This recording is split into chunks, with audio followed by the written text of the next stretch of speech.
Okay, we're going. Hi, Krista. Hi, Michael. How are you today? I'm doing good. Sorry you're getting over your cold. Yeah, hopefully everyone can still understand me. Yeah, I can hear you really clearly. So nice Great. work. Nice work. So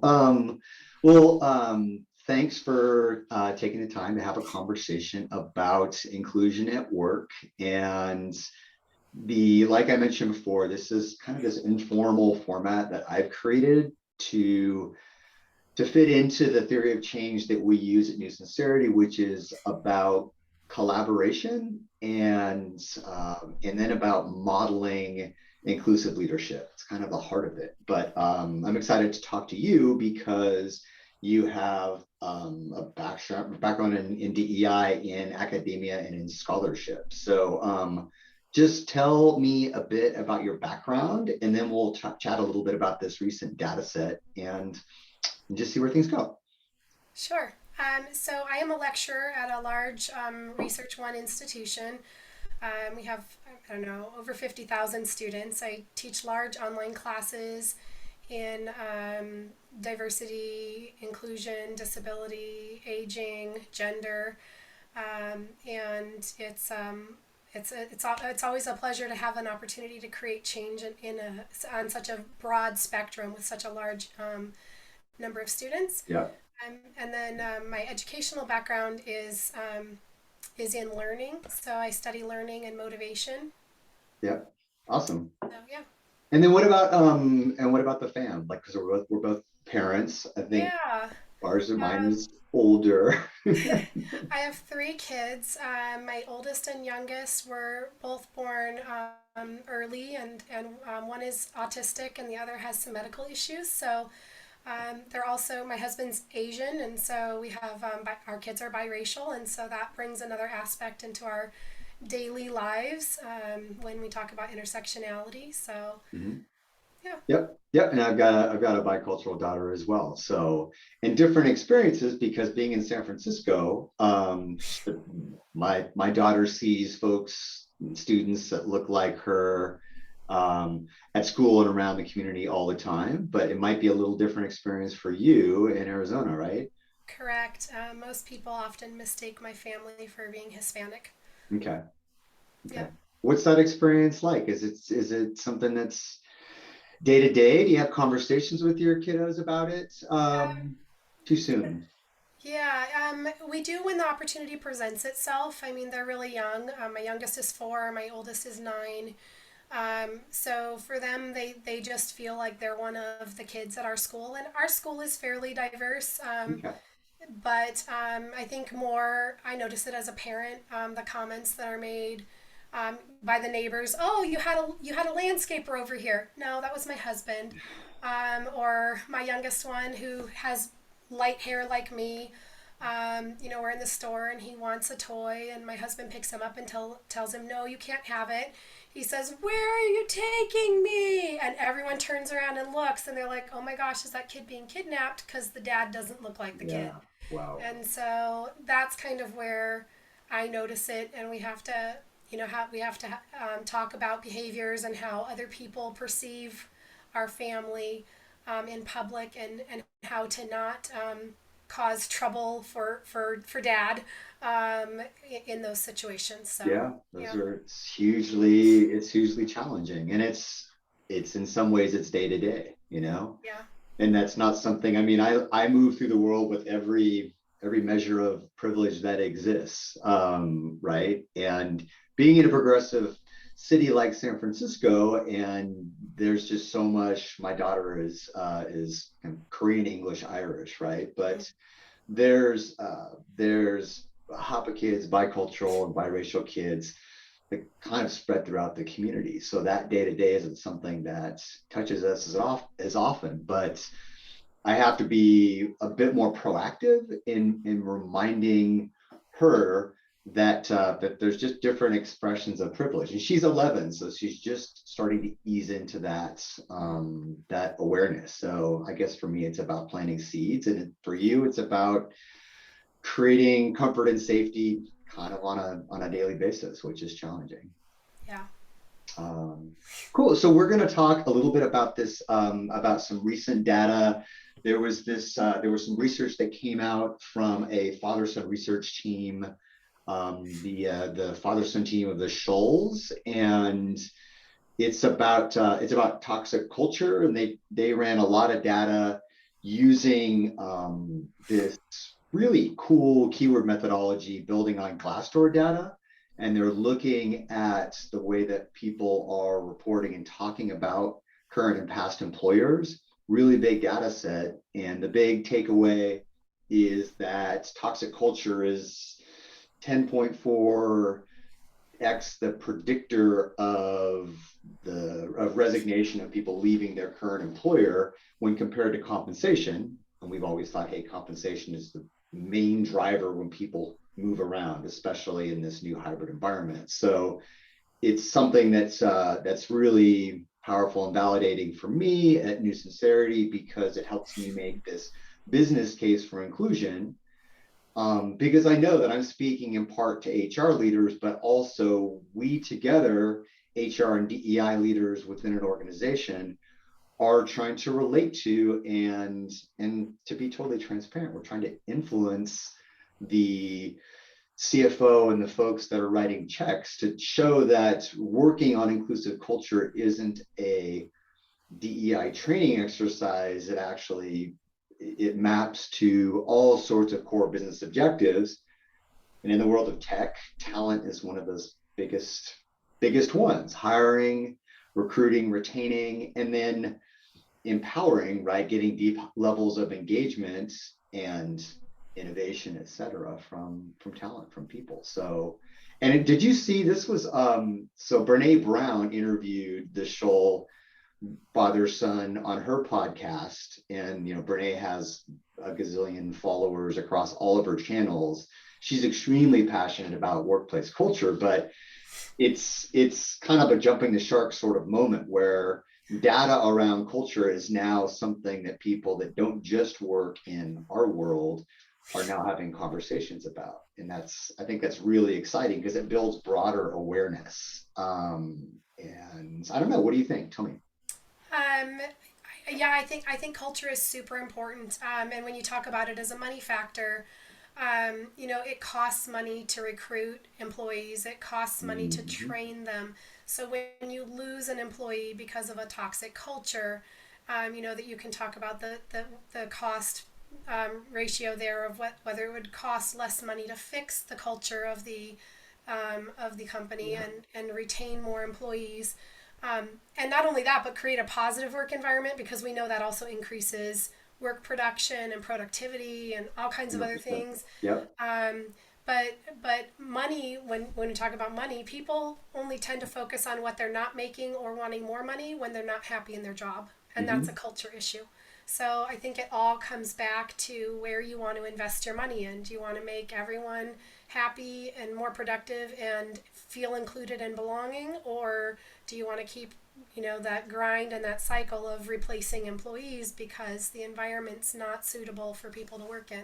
Yeah, that's a really great point. I like how you frame that. Do you want to invest in the people and this turnover issue? And I think the number was it cost $220,000 for an organization to replace someone who's left, Mm-hmm. and that's productivity cost, hiring process, et cetera. So Yeah. you frame this in a really kind of powerful way to say which cost is valuable. And I have a background in brand, and so there's the brand that's customer facing, whatever we're selling, widgets or whatever it is, and then there's an internal brand. And we used to think of those as being very distinct. There was like a recruiting team, and the recruiting team says, let's make our company look great to work for. But now we have younger consumers, and you've seen this too, right? Younger consumers are actually looking at how an organization, how a company lives in the world, and that's influencing their buying decision. Yeah. And once again, for us who care about the lives of human beings, it's exciting, because then these companies sometimes have to be pulled and convinced and nudged quite a bit to make a move to say, okay, we need to actually invest in this work. Yeah. So, and tell me, like, so what are some of the because I'm super curious. I know that you at the university, you've got some students, right, that are meaning university students, university age, so they're 18 to 22 or something. But then there's also folks that are in the workforce that are that have work experience. I don't know, like just start to draw some comparisons about some of the things that you've seen in the last couple of years with your students about what they're interested in or what they're experiencing and how that connects to this culture. Sure. So most people wouldn't think of this, but I'm kind of an external DEI consultant. If you're sending your employees to school, or you're supplementing their tuition, Mm-hmm. and they're going to my university, they're getting some DEI stuff already. That's So refreshing. I teach in an online program, and the students that come through our programs are often non-traditional students, meaning they're already working, they're returning to finish their degree or complete a second degree. They're parents, they've got careers. I have law enforcement officers. I have a fire captain that came through. I think I shared that story with you Yeah. before. Yeah. Social workers, all kinds of people who live different lives, coming through my classes. And I always approach it from diversity as a strength, not a weakness. Mhm. And I try to get them to expand their idea of what's really normal, because we have a really small, rigid idea of what's normal and real and true, and Mhm. it's not really true or real. And getting them to really expand the way that they think and to think about things and the way that they treat people. And what's really exciting is when I do have students who are in positions of power, and they have an aha moment and decide that they're going to be the leader of change in their organization, they really take to heart everything that they're learning, and they are applying it in their lives and in their organizations. And then they Exciting. write me back later on and be like, "You don't know me. I was one of 300 students in your class, but here's where I'm situated at in the world, and here's what I'm doing with what I learned, and I have 300 people underneath me in my organization, and I'm Oh creating my change gosh. with what I learned in your class." And so it's That's so exciting and it's inspiring. interesting. Yeah, That's food for the soul right there. Yeah. yeah, Yeah, it yeah, is. yeah. I have that. I've mentioned my back. I worked at UC Davis for a couple of years after graduate school in career development. And like you, we have to save like every contact that you have. So I saw 3,578 students or something. And I did hear back from a few, some of these very ambitious, if they're coming to the career center and then we're doing role plays around interviewing, et cetera, they're set up for success. They're going to do well, and many of those ambitious folks are doing very well. One of my interns from UC Davis has started a impact focused clothing company in Colorado, and has introduced me to other colleagues that I've started consulting with. So I think it shows either my age or the strength of my network, maybe both. Yeah, But it feels so good to actually have those connections, right? yeah, And a lot of people who work in the EI need that feedback to know that we're that it's working, right? It's a little bit yeah. difficult because this is very much a swimming upstream sort of challenge. So when I look at this data set, the one of the things that's most compelling to me is that there's a community of people that are making a choice about their professional and their work experience that is not related to money. And I think that makes it's kind of a bigger cultural shift. There's another term that's coming out of there's a term called toxic high performers, and this is that toxic manager. Hmm. It's I think it kind of gets to this idea of what you're speaking to before, which is hey, I know that there might be someone within the organization that is contributing to a huge percentage of revenue, but you're asking this question, are they also a drag on revenue, or they hitting the income statement in a different way because they have low levels of empowerment, productivity from their team because of that style. And I kind of want to measure it. It's kind of a subjective data set. It's probably hard to find, but I think intuitively, if I'm outperforming in one way, but I'm disenfranchising a lot of my members of my team, not recognizing talent doesn't have the same pathway as me, um, then perhaps there's actually more growth. Maybe they're not even a high performer ultimately, unless they're an independent, an IC of some sort. So I don't know. What do you think? Yeah, I think that that's a really valid point. That if you have one person who is a manager who's doing well, could they be doing better if the culture were better? Could their whole team be rising? The rising tide lifts all boats. But could everyone be doing better? Could the company be doing better if the culture on that team shifted to a more um, positive one that was more inclusive? And the other thing that I don't think people often think about, when you have a really toxic manager and you have stressed out employees that work underneath them, they're working with people outside of your company, whether it's contractors or Yeah, clients. 100%. They see that whether you think that they do or not. Your clients and your contractors and those other people are seeing the effects, that ripple effects of that negative manager, or positive manager, right? And I think that that also impacts the bottom line. So it really does have a ripple effect. And if you don't realize how negative someone is, or how negative that environment is, or and you're not, or you do realize it and you're just like, but their numbers are good. So what? They could be better.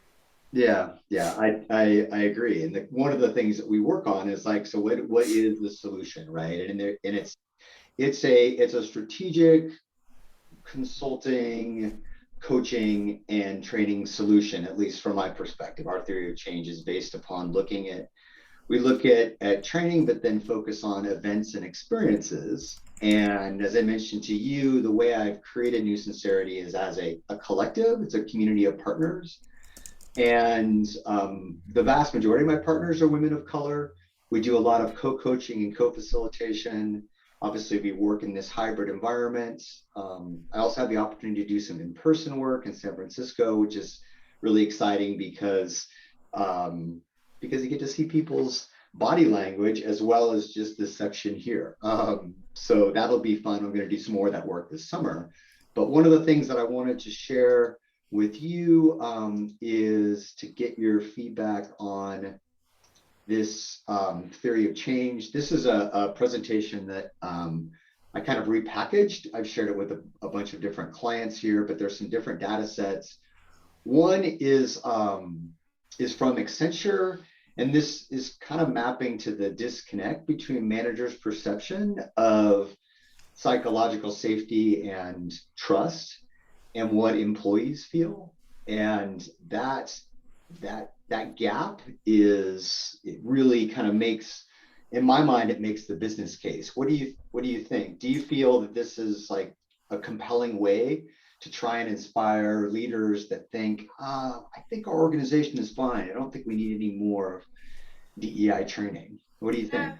I think that this is a really important measure, because when you're talking about psychological safety, that also includes an employee's comfort level showing up as their true, authentic self at work every day and contributing their knowledge and expertise to your organization. Yeah. And if they don't feel safe, they're going to be a lot more limited in the risks that they take, and the amount of themselves that they put into their work. And we know from the research that diverse body of individuals in an organization really contributes highly and positively to the bottom line of Yeah, organizations. yeah, absolutely. And there's so many different data points that support that. So the framework that we created is centered on culture change and inclusion and belonging being the end goal. And we have this infinity loop because it's a continuous process in our view, just like the process of living and being a human being, is that we just continue to iterate ourselves. Mm-hmm.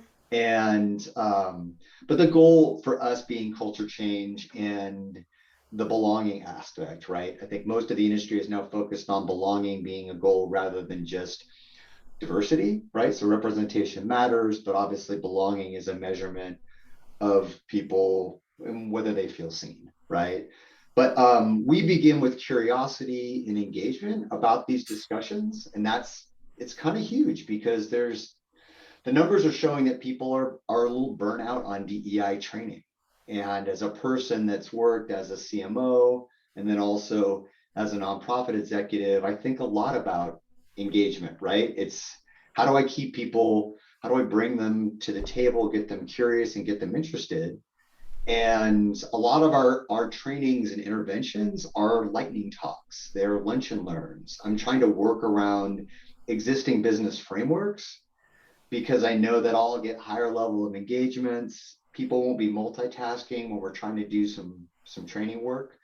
There's definitely the skills and knowledge component. There is training. I wouldn't say that we don't do any work around unconscious bias training, but we do a lot of modeling and co-facilitation rather than assigning people a lot of reading, right?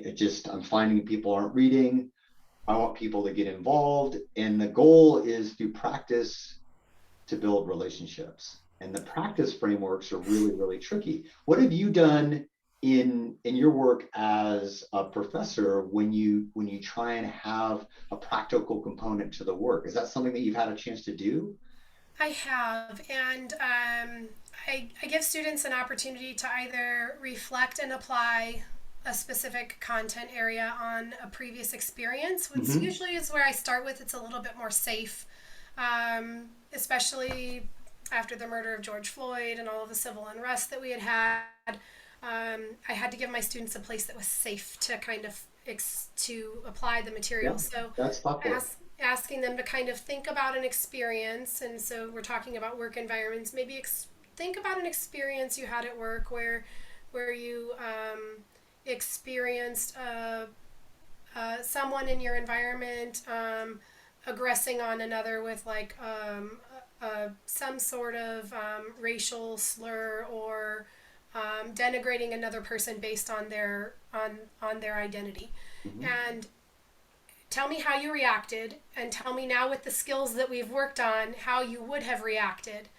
And so really getting them to just practice, because having that those words in your vocabulary and thinking things through is part of being able to react in the present, in the future.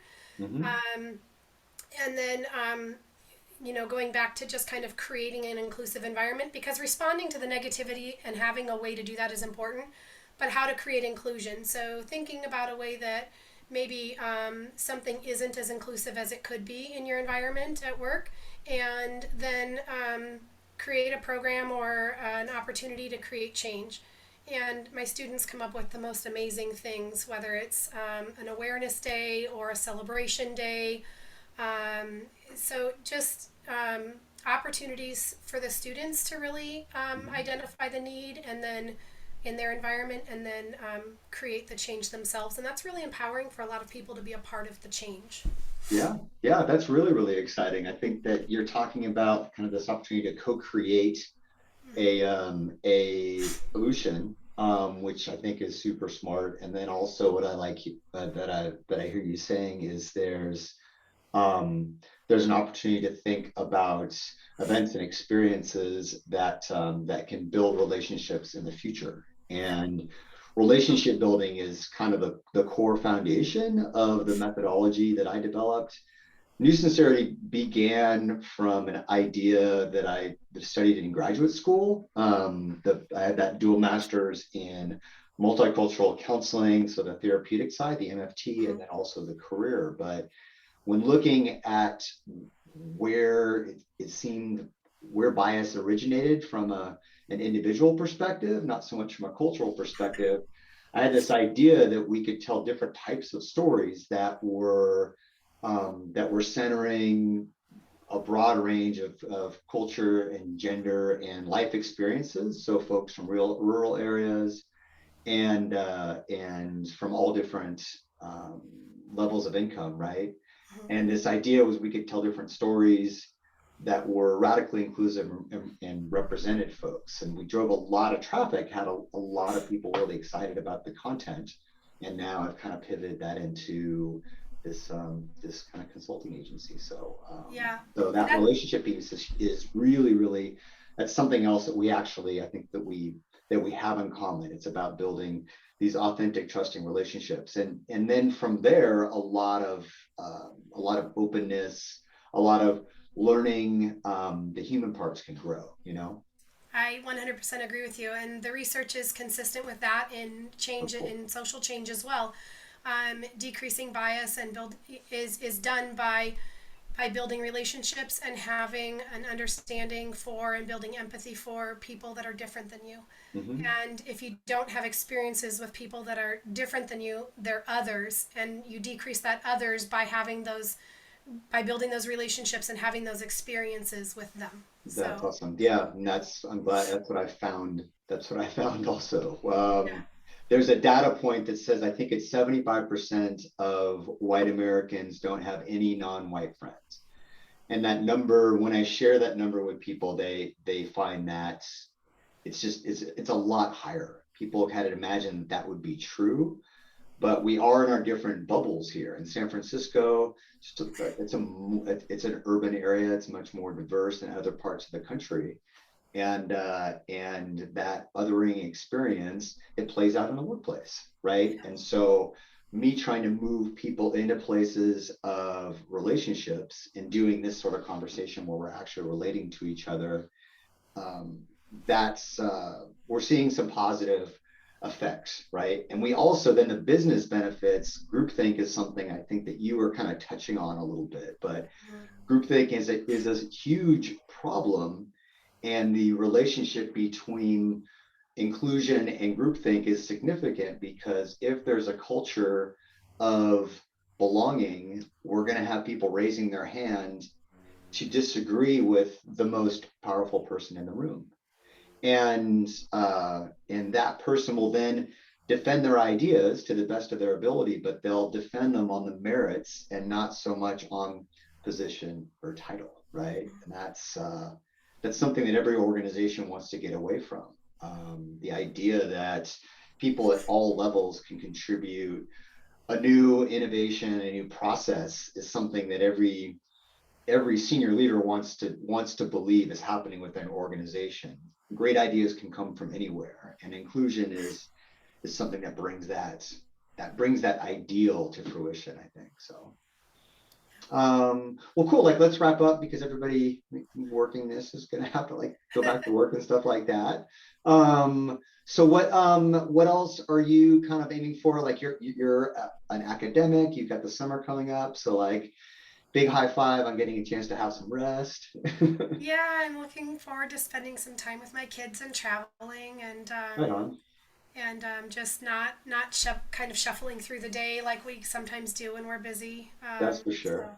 yeah, That's for sure. Yeah. I mean, does your husband get some, do you guys like typically just get on the road a little bit during the summer because you've got that tempo? yeah, we do. One of the benefits of being able to work remotely is that you can work remotely from anywhere. Oh, there we go. Okay. I get a little bit more downtime than he does as an academic. If I work really hard to get my classes prepared earlier, then I can take some time off. Nice. But we travel. We have a motorhome. We like to go to the All beach, right and then on. we'll head up through San Francisco into Washington this summer. And so, Oh, yeah, nice. Nice. Yeah. We were in for spring break. My daughter's in a band and she played in this music festival. So we were up there also. We were in Boise and then in this beautiful desert region in Southeast Oregon. So no motorhome for us, but still a little bit of road tripping. So cool. That's gonna be fun. That's gonna be fun. Okay, we will great. sign off here, and then we'll just like keep chatting. All right, it's been a pleasure talking Cool. with you, Michael. Yeah. You too, Krista. Bye.